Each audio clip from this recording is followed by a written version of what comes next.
கந்துவட்டி கேட்டு மிரட்டி வீட்டின் கதவை உடைத்து அத்துமீறலில் ஈடுபட்டதாக நெல்லை மாவட்ட பாஜக துணைத் தலைவர் மேகநாதனை போலீசார் கைது செய்தனர். திருநெல்வேலி சந்திப்பு பகுதியை சார்ந்தவர் மேகநாதன். இவர் பாஜக நெல்லை மாவட்ட துணைத் தலைவராக பதவி வகித்து வருகிறார். இவருக்கும் சேவியர் காலனியை சேர்ந்த டெனிசன் என்பவருக்கும் பணம் கொடுக்கல் வாங்கல் இருந்து வந்துள்ளது. பழைய இரும்பு வணிகம் செய்து வரும் டெனிசனின் தொழில் தேவைக்காக மேகநாதனிடம் கந்துவட்டி அடிப்படையில் பணம் பெற்றதாக தெரிகிறது. அசலை விட வட்டி அதிகம் கொடுக்கப்பட்டுள்ள நிலையில் தொடர்ந்து வட்டி கேட்டு மேகநாதன் தரப்பினர் தொடர்ந்து டென்சனின் தரப்பினரை மிரட்டியதாக கூறப்படுகிறது.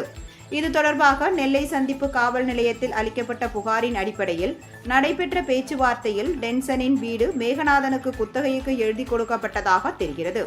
இந்த நிலையில் டென்சனின் வீடு பூட்டப்பட்டிருந்த நிலையில் அதனை உடைத்து அங்கு நிறுத்தப்பட்டிருந்த வாகனம் உள்ளிட்ட பொருட்களை மேகநாதன் தரப்பினர் எடுத்து சென்றதாக கூறப்படுகிறது.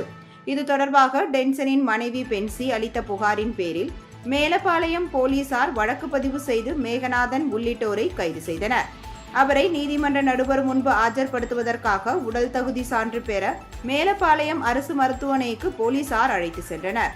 அங்கு மேகநாதனை பரிசோதித்த மருத்துவர்கள் அவருக்கு மருத்துவ ரீதியாக சில பிரச்சனைகள் இருப்பதாக கூறியதை அடுத்து மேகநாதனை திருநெல்வேலி அரசு மருத்துவக் கல்லூரி மருத்துவமனைக்கு அழைத்து சென்று போலீசார் அனுமதித்தனர். தகவல் அறிந்து அங்கு பாஜகவினர் திரண்டதை அடுத்து கூடுதல் போலீசார் வரவழைக்கப்பட்டு பாதுகாப்பு பணியில் ஈடுபடுத்தப்பட்டுள்ளனர்.